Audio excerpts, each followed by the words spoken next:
I'm here with Nick Spanos, and you probably know him as the founder of the New York Bitcoin Center, but now he's here as the co-founder of Zap.org. So Nick, why don't you tell us a little bit about Zap? How you doing?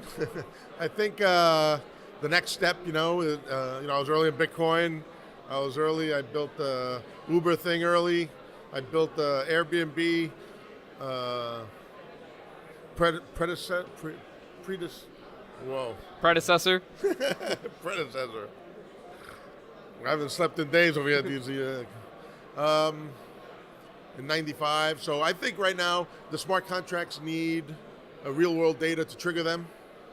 Not trigger like they say on TV, but to launch a financial event on a smart contract. Financial events usually have to do with things that happen in the three-dimensional world. So our sensors in the three-dimensional world are going to send methods to a contract and either send coin or whatever the contract does. That's what we do. So the data that's coming from the three-dimensional world, we have to know is true, or believe to the highest degree is true, depending upon how much money is involved. So if you had a contract that would dole out $10, you wouldn't really be that, or $20, because to build a contract costs a few. You wouldn't really need to pay for data, that much clean data, whatever. But if there was $10 million in there, you'd want, like we have one model, there's 186 oracles, each oracle with 20 some odd data sources. So this model has 186 oracles, each with, a couple dozen, 10 to 30 data sources. And what happens is they have their own algorithm, they have their own consensus algorithm to prove on a higher degree. You can't prove 100% that the system, one oracle, 7 oracles are being gamed, but we have a zero knowledge proof oracle model that we put throughout there that the person that owns the oracle is going to get paid, but he's not going to actually know what financial event he's triggering, so he wouldn't be able to game that contract in some fashion. So, once people know that their data's, moving $10 million or something, they might try to figure out how to make their data, tweak their data so somehow they can benefit in a immoral fashion on the money that's sitting in the contract.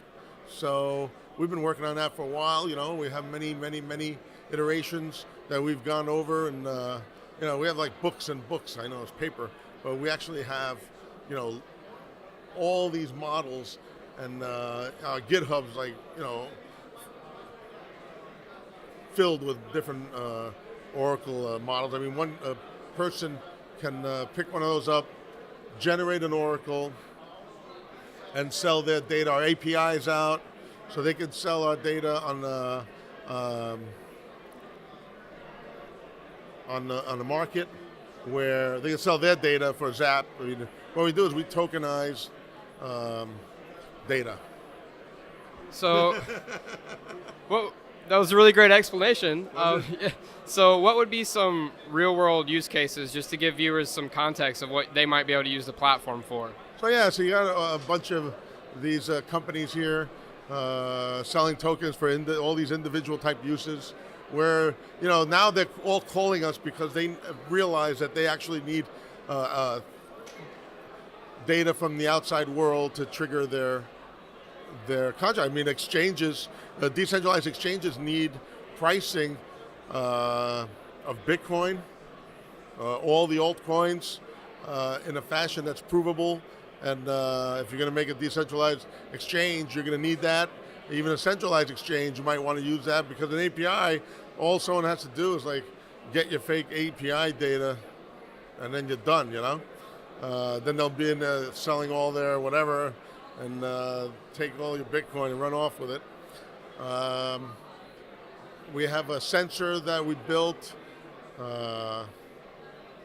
not deployed yet, but built on the workbench, that picks up different alkalinity and different humidity of soil. It's like a soil sensor where people can deploy them in different. Like if you're in Florida, you can stick them in like all the orange growers area and sell that data, and then maybe someone on the Chicago Mercantile Exchange can figure out, some quant can put a trade on Chicago Mercantile Exchange and they'll know that there'll be less oranges or something. Coffee growers, around the world can sell data, not just as growers, but even neighbors. We have all types of, these, so we have a bonding mechanism. So in addition to the Oracle Byzantine fault tolerant design, we people can take their Zap and bond to a data source, to an Oracle, whereby if you think that data is going to go up, it's a fixed curve.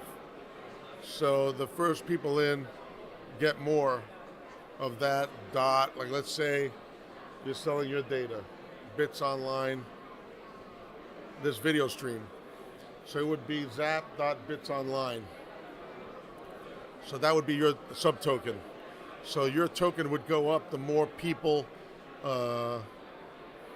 bond, I gotta watch my terminology, bond to your Oracle.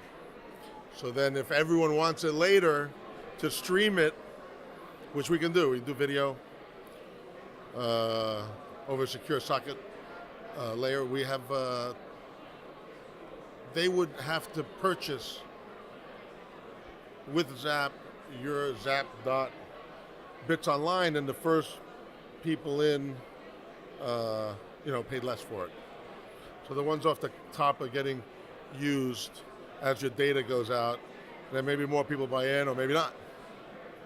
So is this platform live yet, or are you still working on it? Well, we have the API, so everything's really, for developers, live. All right, great. So where can we find Zap on social media? Check out the API at zap.tech, and you can see the site at zap.org. All right, thank you so much, Nick.